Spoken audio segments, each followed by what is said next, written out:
அஸ்ஸலாமு அலைக்கும். எல்லாரும் எப்படி இருக்கிறீங்க? லாஸ்ட் சாட்டர்டே மினி vlog பார்த்துடலாம். அன்னைக்கு ஹஸ்பண்ட்க்கு பர்த்டே.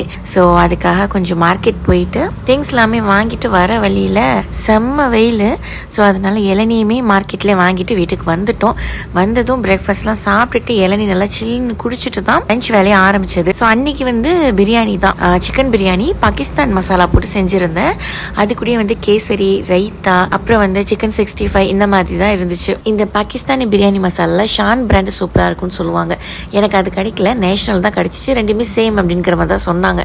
டேஸ்ட் சூப்பராக இருந்துச்சு, ஸ்மெல்லுமே வேற லெவல். அதே பாகிஸ்தான் பிரியாணி கடையிலாம் போய் சாப்பிட்டா எப்படி இருக்கும் அதே மாதிரி தான் இருந்துச்சு. ரொம்ப அந்த ஃப்ளேவருக்கே போயிடும் பிரியாணி அப்படின்ட்டு நான் இந்த மசாலா மட்டும் இல்லாமல் மஞ்சத்தூள், கரம் மசாலா, மிளகாத்தூள், யோகட் எல்லாமே நானுமே ஆட் பண்ணேன். எங்களுடைய லஞ்சுமே நாங்கள் சூப்பராக சாப்பிட்டாச்சு. பர்த்டே பாய்க்கு கேக் நைட் 12 மணிக்கு வெட்டியாச்சு. ஐஸ்கிரீம் கேக் தான் சர்ப்ரைஸாக வீட்டில் அம்மா எல்லாரும் வாங்கியிருந்தாங்க. நெக்ஸ்ட் மினி vlogல பார்த்துடலாம். அஸ்ஸலாமு அலைக்கும்.